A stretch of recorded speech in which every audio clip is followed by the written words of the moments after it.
पृथ्वी पर देखो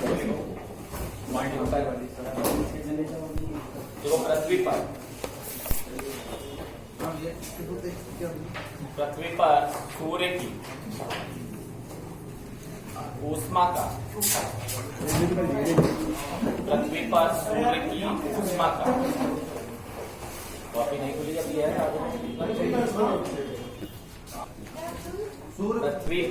पृथ्वी पर सूर्य कुल ऊष्मा का 2 अरबवां भाग पहुंचता है। 2 अरबवां भाग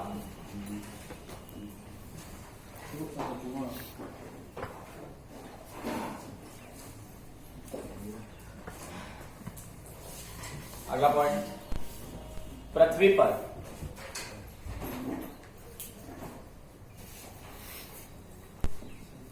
पर सूर्य की ऊर्जा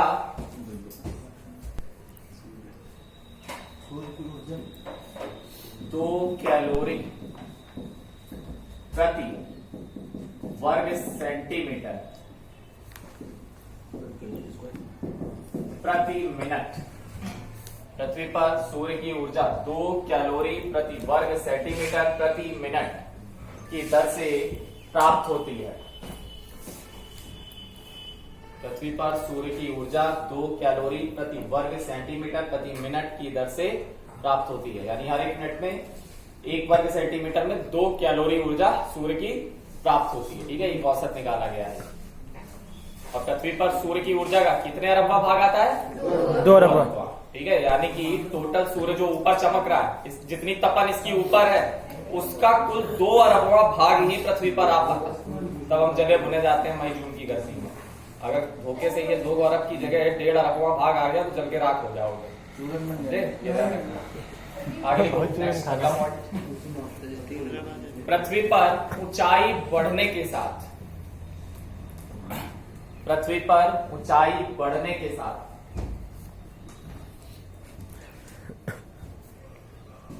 तापमान में कमी आती है। पृथ्वी पर ऊंचाई बढ़ने के साथ तापमान में कमी आती है। ऐसा ओजोन मंडल तक चलता है।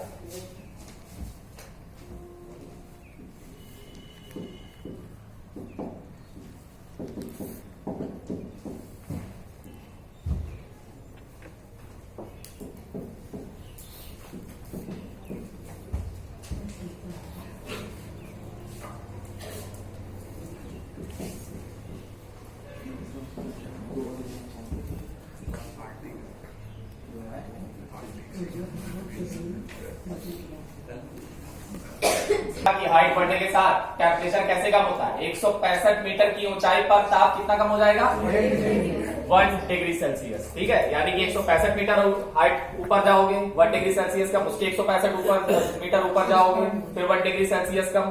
तो यानी प्रति 165 मीटर की ऊंचाई बढ़ने पर तापमान में 1 डिग्री सेंटीग्रेड की कमी आती है। ठीक है, अगर 1 किलोमीटर पर पूछेगा कि अगर हम पृथ्वी तल से 1 किलोमीटर की ऊंचाई पर जाएंगे तो तापमान कितना कम पाया जाएगा? 6.5 डिग्री सेंटीग्रेड। ठीक है, इतना कम हो जाएगा। और ऐसा कहां तक चलता है? पूरा ऊपरी परत तक नहीं, ओजोन मंडल, क्योंकि ओजोन मंडल पे ही परावैक्निक किरणों को अवशोषित करने की प्रक्रिया चल रही है, इसलिए ओजोन परत तक पहुंचते पहुंचते तापमान कम होता है। ओजोन परत पार करने के बाद फिर से ताप में वृद्धि होना स्टार्ट हो जाती है। ठीक है, ध्यान रखें। तो ये भी उसी के आगे जो अभी दिखाया पॉइंट, उसके आगे लिख लो 165 मीटर ऊंचाई पर ताप 1 डिग्री सेंटीग्रेड का। अगला पॉइंट है पृथ्वी के स्थलीय भाग को गर्म होने के लिए, पृथ्वी के स्थलीय भाग को गर्म होने के लिए ऊष्मा की एक इकाई की आवश्यकता। पृथ्वी के स्थलीय भाग को गर्म होने के लिए ऊष्मा की एक इकाई की आवश्यकता तथा इसकी अपेक्षा जलीय भाग को गर्म होने के लिए पृथ्वी के स्थलीय भाग को गर्म होने के लिए ऊष्मा की 1 इकाई की आवश्यकता तथा इसकी अपेक्षा जलीय भाग को गर्म होने के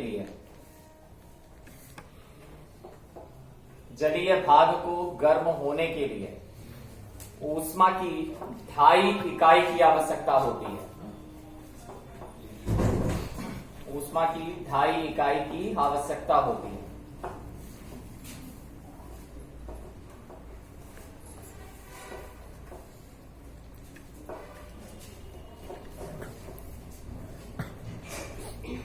क्या समझ में आया इस पॉइंट से? पृथ्वी पर सबसे ज्यादा है क्या? जल। 71% पर जल है, 29% पर भूभाग, स्थल भाग। तो जो सूर्य का प्रकाश धरती पर आ रहा है तो स्थलीय भाग यानी कि मिट्टी, चट्टाने, ये सब जो है स्थलीय भाग है। अगर इनको गर्म होने के लिए ऊष्मा की 1 इकाई चाहिए तो इनकी अपेक्षा जल वाला जो हिस्सा है उसको गर्म होने के लिए इसकी अपेक्षा कितनी इकाई चाहिए? ऊष्मा की 2.5 इकाई। यानी सीधा सा एग्जाम्पल समझना कि स्थल जल्दी गर्म हो जाते हैं क्योंकि 1 इकाई से गर्म हो जा रहे हैं। स्थल जल्दी गर्म हो जाते हैं, इसलिए शाम होते होते जल्दी ठंडे भी हो जाते हैं। जलीय भाग को गर्म होने के लिए 2.5 इकाई की आवश्यकता पड़ी, यानी कि पृथ्वी के तल भाग की अपेक्षा जल वाला भाग उसकी अपेक्षा अगर वो 1 इकाई से गर्म हो रहा है तो उसकी अपेक्षा 2.5 इकाई चाहिए वाटर को गर्म होने के लिए। तो वाटर देर से गर्म होता है लेकिन देर से ही फिर ठंडा भी होगा क्योंकि वो ऊष्मा वापस लौटने में समय भी लगेगा। ठीक है, ये ध्यान रखना। ये इस पॉइंट को जो लिखाया है, इस पॉइंट की जरूरत अभी आगे बहुत जगह पड़ेगी, समझे? क्योंकि सब कड़ियां हैं, भूगोल स्टार्ट से पढ़ रहा हो, बिल्कुल एक एक चीज स्टार्ट से पढ़ाते हुए चल रहा है आगे। तो हर चीज कड़ियां हैं ये, क्योंकि जब तक चीजें समझोगे नहीं तब तक आगे नहीं। अभी आगे पवने अवने का चैप्टर पढ़ोगे जब पवन अवन वाला, उनमें इन सब चीजों की बहुत आवश्यकता पड़ती है क्योंकि पवने सबसे ज्यादा बनती है महासागरीय भाग से।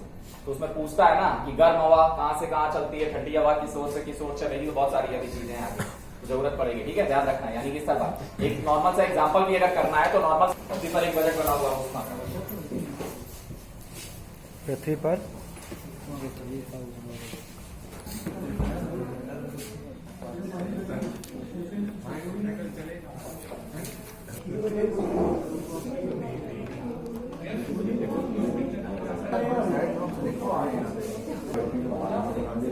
एक शब्दावली होती है, सीधा समझो। यानी कि बजट, आपके घर का एक बजट होता है, गवर्नमेंट बजट पेश करती है कि अगर हम 100 रुपए कमा तो हमारे खर्चे भी 100 रुपए ही होने चाहिए, उसके अंदर होने चाहिए।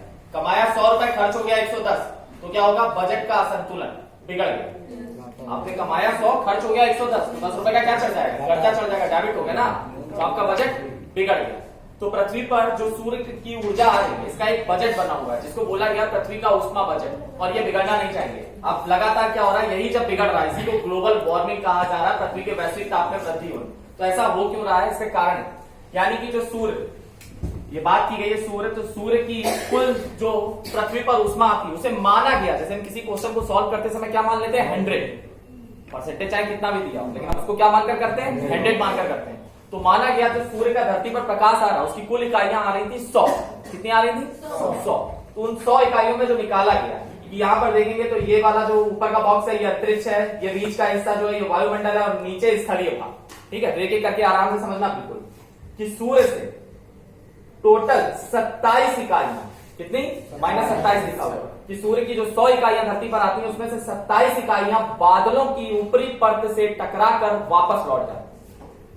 ठीक है, सूर्य की 100 में से कुल 27 इकाइयां बादलों की ऊपरी परत से टकराकर वापस लौट जाती। मतलब इन्होंने पृथ्वी का या वायुमंडल का ताप बढ़ाने में कोई भी योगदान नहीं दिया। तो वायुमंडल या पृथ्वी का ताप बढ़ाने में ना योगदान लेने की वजह से, यानी कि ये आई या बादलों की ऊपरी परत से टकराकर वापस लौट गई, यानी इन्होंने गर्म करने में, पृथ्वी को गर्म करने में और वायुमंडल को गर्म करने में कोई भी योगदान नहीं दिया।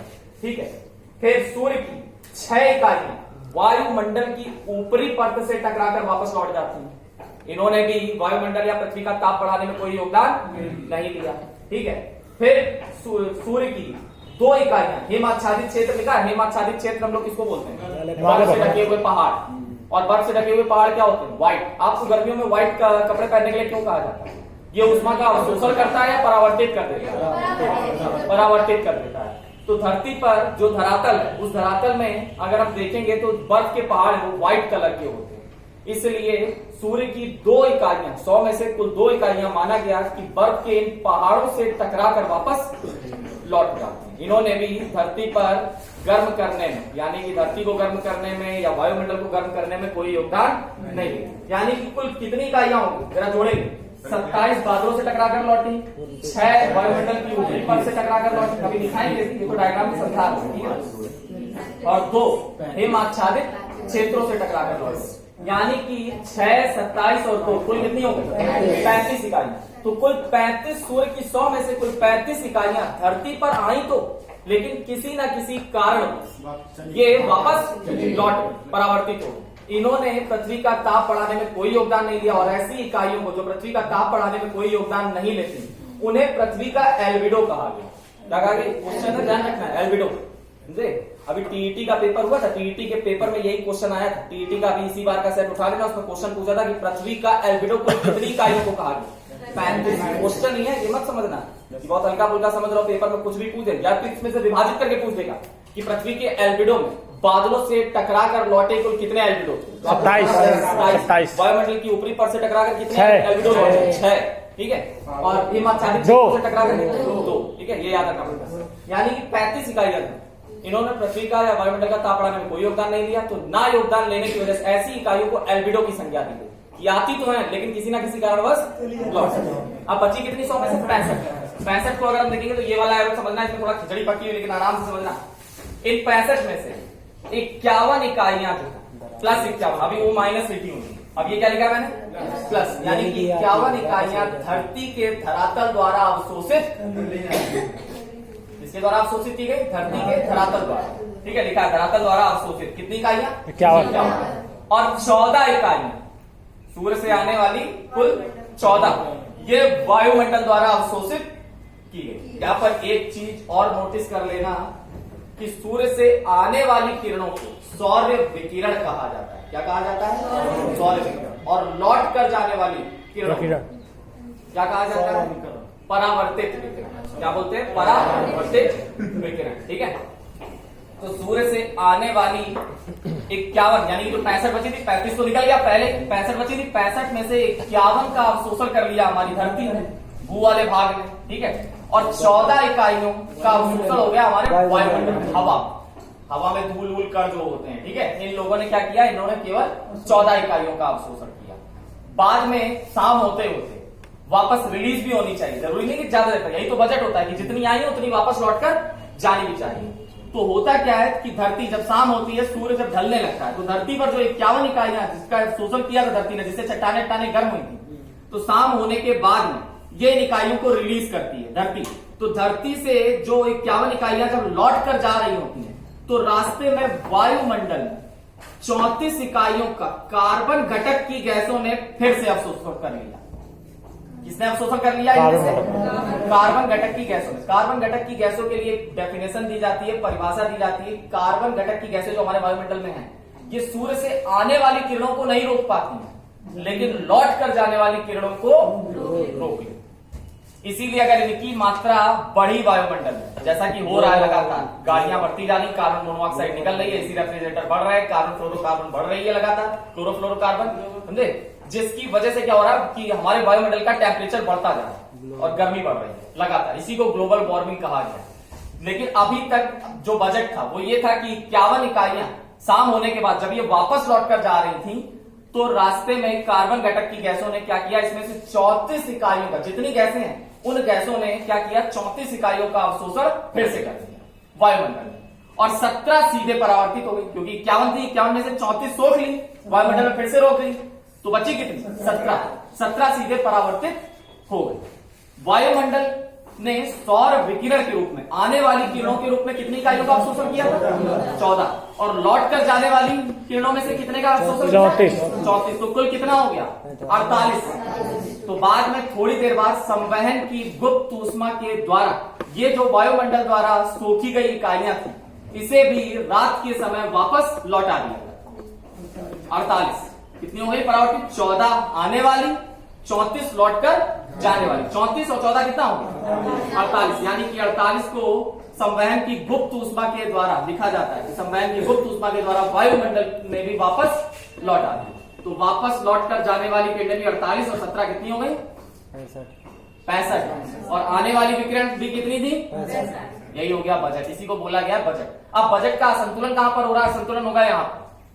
अभी कार्बन घटक की जितनी, इनकी मात्रा ये नहीं है कि नहीं होनी चाहिए, होनी चाहिए, लेकिन एक मात्रा संतुलित मात्रा कि इतनी होनी चाहिए कि एक बजट बना रहे। जैसे धरातल, अगर धरातल हमारा 51 इकाई से गर्म हो रहा तो उसकी अपेक्षा वायुमंडल भी 50 के आसपास, 50 के आसपास इकाइयों से ही गर्म होना चाहिए। लेकिन अगर यहां पर कार्बन घटक की गैसें बढ़ती चली गई तो अभी ये लौट कर जाने वाली, क्योंकि यहां से कितनी लौट कर जाएंगी? 51।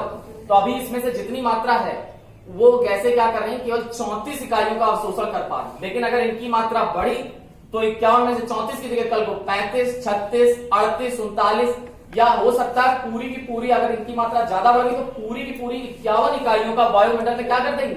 अवशोषण कर देंगे, जिससे कि बजट क्या होगा? बिगड़ेगा। क्यों बजट बिगड़ेगा? क्योंकि 14 तो ऑलरेडी वायुमंडल सौर विकिरण का ले ही लेता था। कितना ले लेता था? 14। लेकिन 51 ये लौट कर जाने वाली जो थी, इसमें से 17 सीधे परावर्तित हो गई और 34 का अवशोषण हुआ था। तो 34 की जगह अगर पूरी की पूरी 51 इधर अवशोषण कर दिया तो 51 और 14 कितना हो जाएगा? 65। यानी कि धरती को प्राप्त होंगी 51 इकाइयां और वायुमंडल में कितनी अवशोषित हो जाएंगी?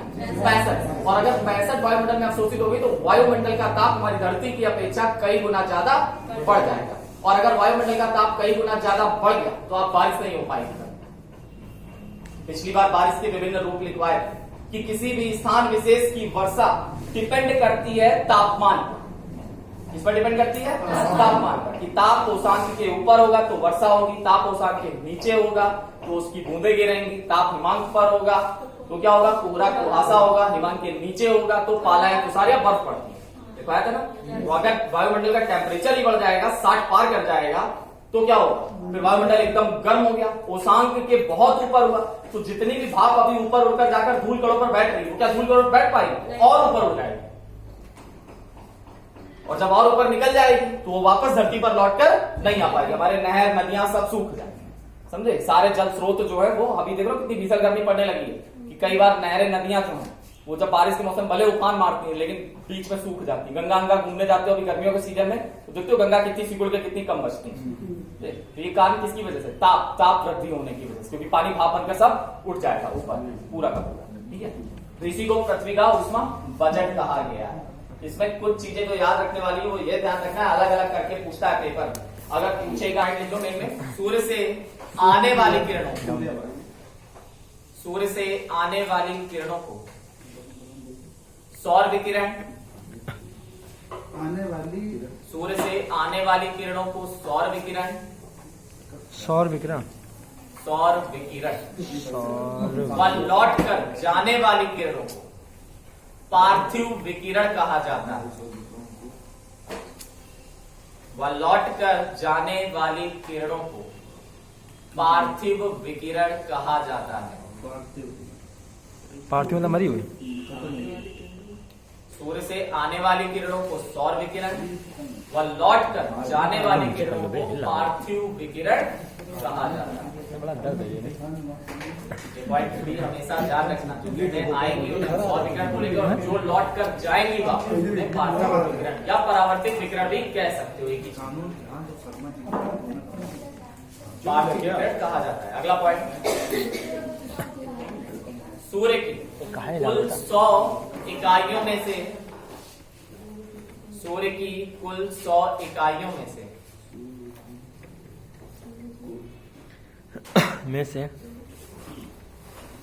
6 वायुमंडल की ऊपरी परत से टकराकर, 6 वायुमंडल की ऊपरी परत से टकराकर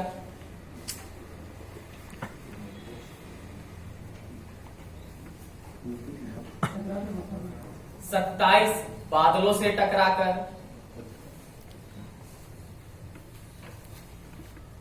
27 बादलों से टकराकर तथा 2 हिम आच्छादित क्षेत्रों से टकराकर, 2 हिम आच्छादित क्षेत्रों से टकराकर बिना अवशोषित हुए वापस लौट जाती हैं, बिना अवशोषित हुए वापस लौट जाती हैं। क्या इन्होंने गर्म नहीं किया किसी भी चीज को, बिना अवशोषित हुए वापस लौट जाती हैं। जिन्हें पृथ्वी का एल्बिडो कहा गया,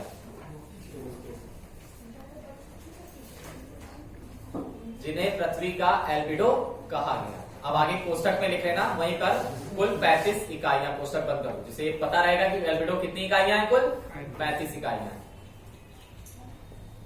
मतलब पृथ्वी का एल्बिडो उन्हें कहा गया उन किरणों को जो आती तो हैं लेकिन किन्हीं न किन्हीं कारणवश वापस लौट जाती है, गर्म नहीं कर पाए किसी भी चीज। ठीक है, इन्हें पृथ्वी का एल्बिडो कहा गया। कुल 35 इकाइयां थी एल्बिडो। अब अगले पॉइंट पे लिखेंगे नेक्स्ट,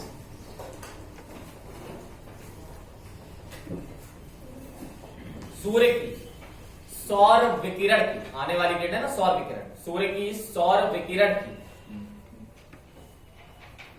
51 इकाइयां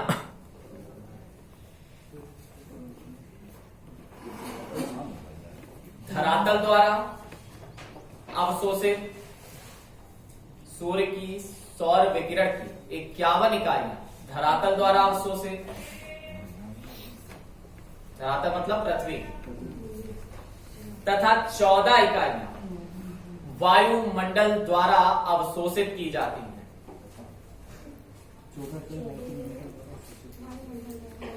तथा 14 इकाइयां वायुमंडल द्वारा अवशोषित की जाती हैं। अब इसके आगे कोष्टक में लिख लेना, सौर विकिरण की अवशोषित कुल 65 इकाइयां, कोष्टक बंद। 14 इकाइयां वायुमंडल द्वारा अवशोषित की जाती है। फिर इसके आगे इसे कोष्टक लगा के लिखना है, कोष्टक में कि सौर विकिरण की कुल अवशोषित 65 इकाइयां, कोष्टक बंद। इसे पूरा पता रहेगा ना बजट में कि सौर विकिरण, विकिरण का मतलब किसे कहा गया, आने वाली किरणों की कुल कितनी इकाइयां अवशोषित, 65, 14 वायुमंडल ने की और 51 धरातल ने। ठीक है, अब फिर नेक्स्ट पॉइंट पे आएंगे, अगले पॉइंट पे। कुछ देर बाद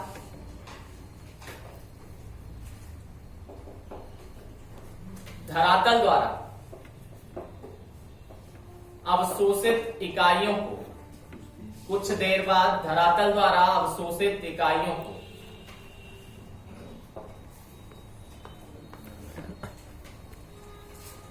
पार्थिव विकिरण के रूप में लौटाया जाता है। पार्थिव, कुछ देर बाद धरातल द्वारा अवशोषित इकाइयों को, कितनी थी, 51 थी, उसी की बात हो रही है कि कुछ देर बाद धरातल द्वारा अवशोषित इकाइयों को पार्थिव विकिरण, लौट कर जाना ना, पार्थिव विकिरण के द्वारा लौटाया जाता है